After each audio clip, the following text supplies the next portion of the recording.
just some things I want to just be able to talk to you about. As I look at my nose, nostrils here, the opening, I think they're just a little bit rounder here, and I could probably, modify this. Remember what I'm saying, when I have an arc like this, at what point is it the farthest that way? Well, I see that it's a little bit farther down than what I have, and I already am coming back. This should really be down here. Well, that's going to help me get the proportion again. So the apex of that curve is going to be a little lower than what I had, and that's going to change some of the dynamics in here. And it may help me change my curve. It looks like then maybe this comes up a little bit more. So maybe I'll take this off, looking for shapes, angles, and curves. And so I just needed it a little bit higher so that I'm coming down here in the proper way. And then if it's too dark, I can come back in here and just tap that off after I formed it. Now, still may not be totally accurate, but I'm just trying to give you a little bit of an idea. What is my, I see this comes back this way. What is my angle here? Can I see an angle? Yeah, I can. So it kind of comes about here. Where is the farthest to the right? How does it line up with something horizontal? And so I find my major turn is in here. And those are all things that I'm talking about, alignments vertically and horizontally. One feature compared to another. Where is the arc? Where is the arc of this jaw? How does it line it? Where's the farthest part over? Well, it looks like I've got that pretty close. And then you'll see that it starts coming back this way.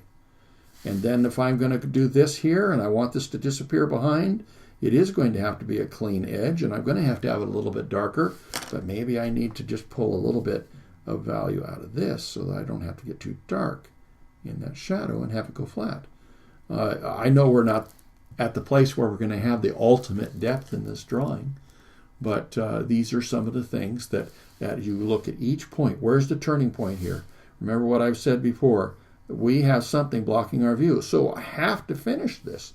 I can't just make this part of the same curve. Otherwise, I'm not going to be able to see that something is past that lower part of the lid and the puffy part of the eye or whatever. This part here, over here, is being hidden because of the bone structure again, just like the eye is being hidden. So when I'm coming up to the ears, it's the same thing. I know that there are several levels of hair and fur and texture, but I want to be able to know the angle of this. So where am I? Oh, I'm shooting up too far that way. I think I need to have it this way. That might help me reshape this ear and get it into the proper proportion. Because one thing always relates to another. You can always use any point, any reference point, to take off and make another imaginary or verify another angle to another point in your picture. You can just always do that. So I would be wise probably to take my, maybe I need to, that light one I did almost gets too light to be able to see, but I'm just imagining a major angle. The edge of that frilly edge, well, I want to be able to come up with something that's very similar. And I think I was going up to the point a little bit too much. And I'm still over there maybe too much. So I'll take a little bit of that off. And these are just things that I do as I'm going. Sometimes I'll just take the time and just kind of assess all those things. And then you don't end up with a nose that's too long, or nostrils are too big, or the curve of the jaw or whatever, and it starts falling together.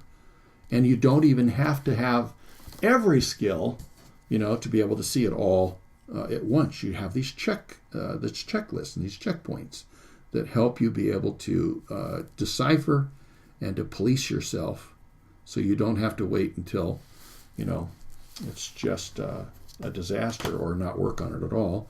You have some opportunity to know that you have an accurate way of saving or moving on because you've got some of these things done. Hey, I hope you enjoyed that video. And if you did, subscribe below and also share it with your friends. So we'll see you in the next one.